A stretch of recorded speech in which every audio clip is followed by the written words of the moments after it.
Welcome back, my tea-drinking, Tolkien-loving friends, to another episode of Tolkien Tea Break, which is a spin-off of the podcast Tea and Tolkien Thursdays. I'm your host, Susie Speckles, also known to the internet as Snarky Susie, and today's topic might just be my favorite thing we've ever discussed. Because it's all about one of the most significant, yet underrated dates in Middle-earth history, October 24th. This momentous day marks the terrifying, successful destruction of the One Ring, ensuring the permanent downfall of Sauron. Exactly. We are diving deep into why October 24th is such a turning point in the Lord of the Rings. It's not just another random date, it's the day that defines the rest of the story. And I'm not just saying that because I'm in the mood, I'm saying it because it's true. It's the day when Frodo Baggins finally reaches Rivendell. After nearly dying, multiple times, I might add, from the Black Riders, exhaustion, and that nasty Morgul wound, Frodo finally crosses the threshold into safety. There, the elves' ancient power and Lord Elrond's healing skill begin to save his vulnerable life. And I have to say, as much as I love the Shire, Rivendell on October 24th is basically the spiritual reset button of Middle-earth. As in, it's the calm before the great storm. Here, the Council of Elrond would soon determine the ring's fate and the Fellowship's journey. True. Everything changes on that day, the tone, the characters, even the stakes. It's like the story pauses to breathe before the entire world shifts again. Meaning, all the key players, men, dwarfs, and elves, are finally united in one place, ready to confront the dark threat that will soon engulf all free peoples.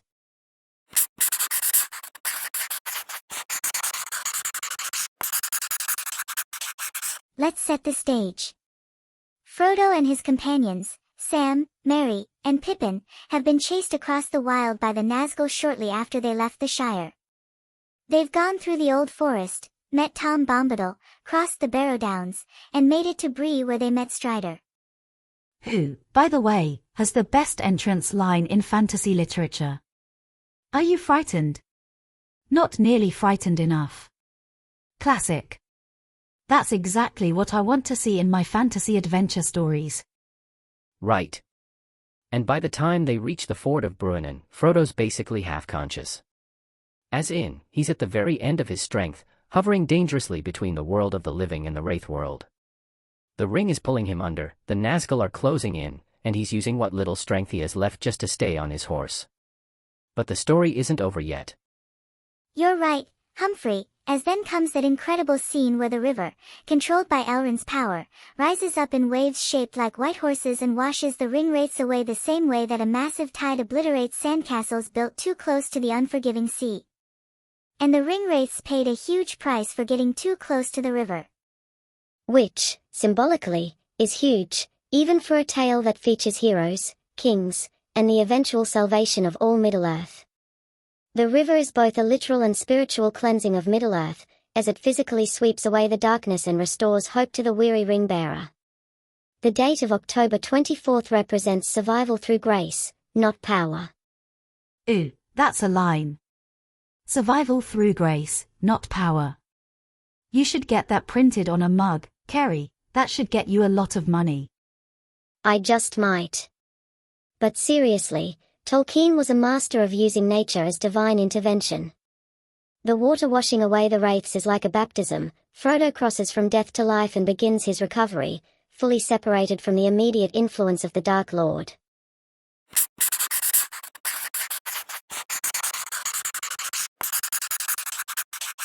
When Frodo wakes up on October 24, 3019, it's the first time he's safe in weeks.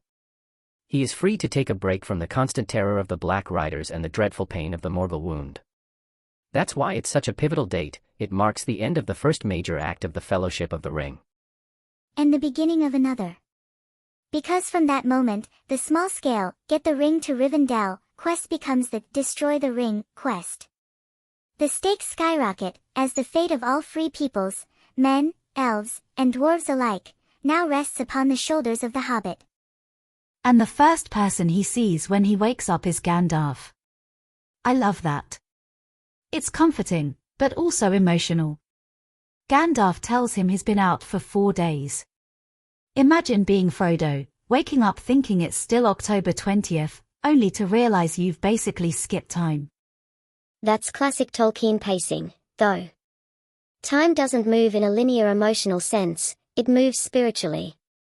Frodo had to be broken before he could move forward, allowing the grace of Elrond and the will of the West to set him on the only path that could save Middle-earth. And Elrond's healing isn't just physical. It's a restoration of Frodo's will. Without that healing moment on October 24th, he probably couldn't have continued, lacking the clarity and spirit needed to carry the immense burden of the One Ring further into the perilous wild. It's like Tolkien was saying, you can't carry the world's burdens without rest. That's so true. And I think that's why Rivendell always feels like a sanctuary, not just a location. It's a place where the characters can regain themselves before they have to decide whether to follow the path of war and open conflict or the stealthy, hopeless road to the fires of Mount Doom.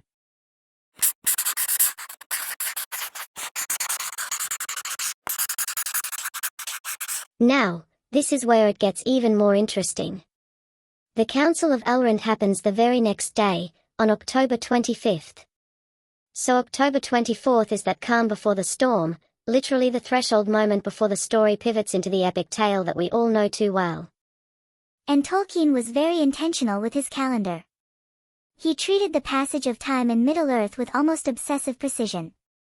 October 24th isn't random, it symbolizes rebirth, transition, and choice.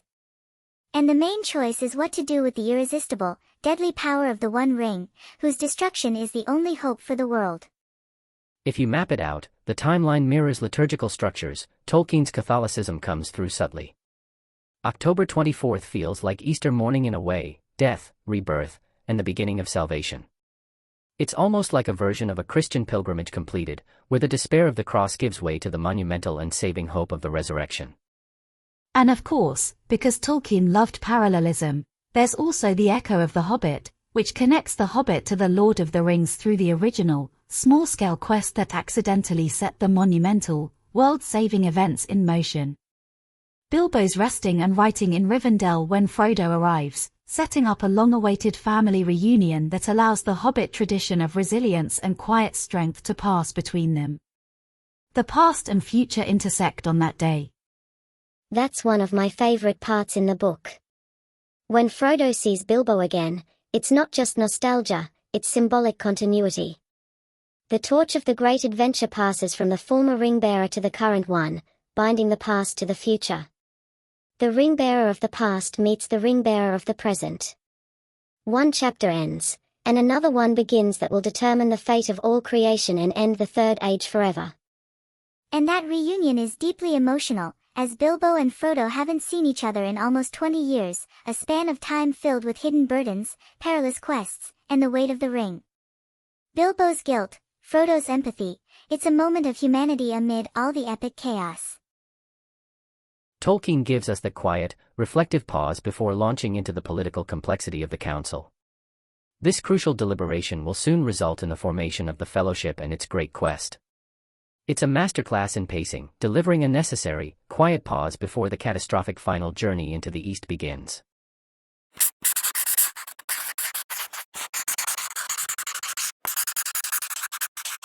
Okay, guys, let's get nerdy. Why October 24th? Why that specific date? It marks the arrival of the ring-bearer at the haven of Rivendell, signifying the critical end of one journey and the momentous beginning of the next. Well, Tolkien scholars point out that the fall setting, the autumnal tone, reflects decay and transition. October 24th sits right before the deep winter of the journey. It's that last golden moment before the dark necessity of the ring's destruction takes hold and the shadow of Mordor expands. Yes. And it lines up beautifully with the theme of mortality. October 24th represents the last moment of innocence before the Fellowship is formed and the real test begins. Think of it as Tolkien's version of crossing the Rubicon. There's no going back after Rivendell. The quest is now irrevocably committed to failure or success, sealing the fate of the entire world with the ring's departure. So it's not just, Frodo survives being chased by the ring-wraiths and wakes up.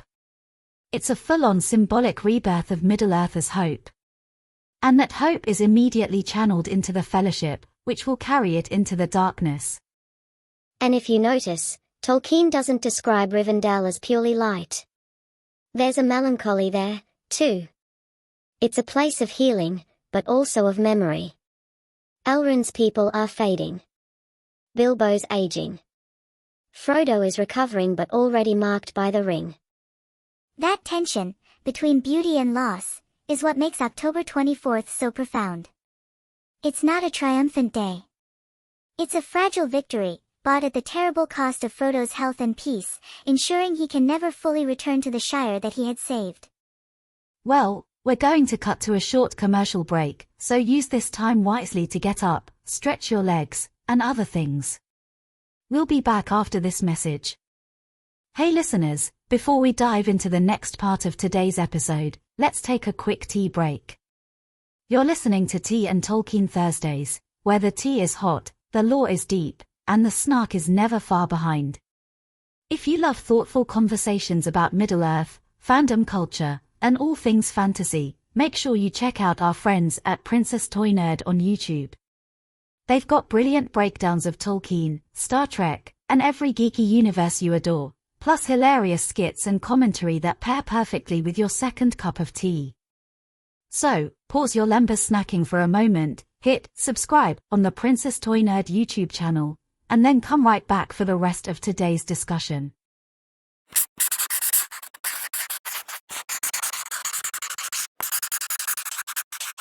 You know what's interesting? Most casual fans don't realize October 24th even is an important date. It's buried in the timeline appendices. And it's a shame too, because it truly signifies the moment the great quest for the ring was formally born. True.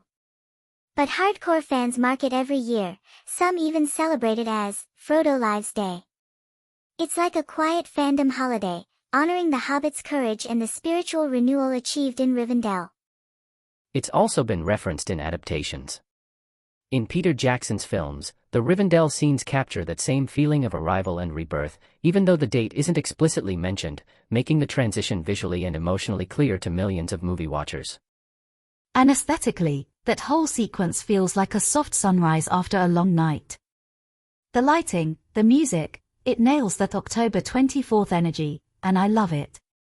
It's very autumnal, orange leaves, golden light, serenity before the next storm, a moment of beautiful decay hinting at the harsh winter that lies ahead for the Fellowship. I also love how, thematically, it's when every thread starts to weave together. The elves, men, dwarves, and hobbits all converge after this point. It's Tolkien's version of destiny catching up to the main story, making the fate of Middle-earth dependent upon the unity of its disparate peoples. And yet, it still feels so personal. It's Frodo's survival day, but it's also a turning point for the world, because the world's survival depends entirely on the health and safety of this one small hobbit. I like to think of October 24th as Middle-earth's collective exhale. The moment before everyone starts holding their breath again, knowing the most perilous phase of the long war is about to begin.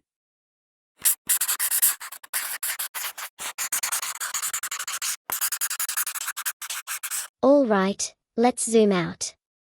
October 24th isn't just important in the story, it's a reflection of Tolkien's worldview, where hope always follows despair and goodness must emerge from brokenness. He believed in eucatastrophe, the sudden turn toward hope after despair. That's exactly what happened here. The darkest hour immediately preceded the healing and the salvation of the world. Frodo's journey until that point is one long catastrophe. October 24th is the EU part, the good turn, the grace that allows the story to continue. But those moments are quite rare in Middle-earth, making this day a sacred, defining reprieve from the war. Which makes it feel more spiritual than just another fantasy narrative. Like the entire cosmos of Middle-earth sighed with relief that Frodo made it. Yet once Frodo ultimately succeeded in his task, the rest of the world could finally begin to heal, even if the ring-bearer himself could not. It also mirrors Tolkien's own experiences in war. After surviving trauma, the act of rest and recovery becomes sacred. October 24th is that sacred pause, a necessary moment of grace following the catastrophic, near-fatal violence of the road. Tierra, and Frodo's healing also foreshadows the final theme of departure, the idea that some wounds never truly heal, only rest, a permanent, spiritual scarring that necessitates his eventual journey to the west. Exactly. And that's why the date matters so much. It's a small moment that encapsulates Tolkien's entire philosophy, endurance, compassion, and the quiet strength of survival, themes which ultimately decide the success of the entire quest against the shadow.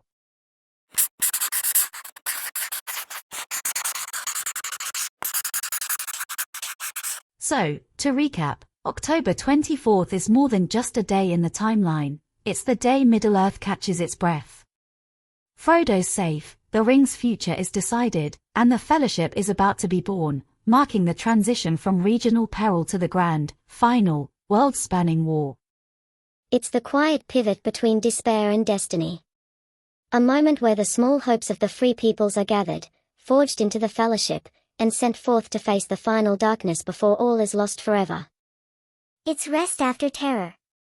Light after darkness. This essential moment provides the necessary physical and spiritual respite for the Fellowship to form up and begin its dreadful, yet world-saving, task. And a huge reminder that even in the darkest journeys, there are moments of peace that keep us human, or Hobbit. Like seriously, Frodo's Hobbit qualities are the difference between saving Middle-earth or succumbing completely to the ring's power and ensuring Sauron's ultimate victory. Amen to that, Humphrey. And speaking of peace, if you're listening at home with a cup of tea right now, take this as your cue to breathe, reflect, and maybe reread that Rivendell chapter. It hits harder than you remember. And don't forget, if you want more deep dives into Tolkien, pop culture, and fandom analysis, make sure to subscribe to Princess Toy Nerd on YouTube. Their content is basically the digital version of Rivendell, warm, brilliant, and full of nerdy wisdom. And we need this kind of wisdom nowadays. And while you're at it, subscribe to Tea and Tolkien Thursdays wherever you listen to podcasts. Next time, we're exploring another crucial Tolkien date, March 25th, the destruction of the ring.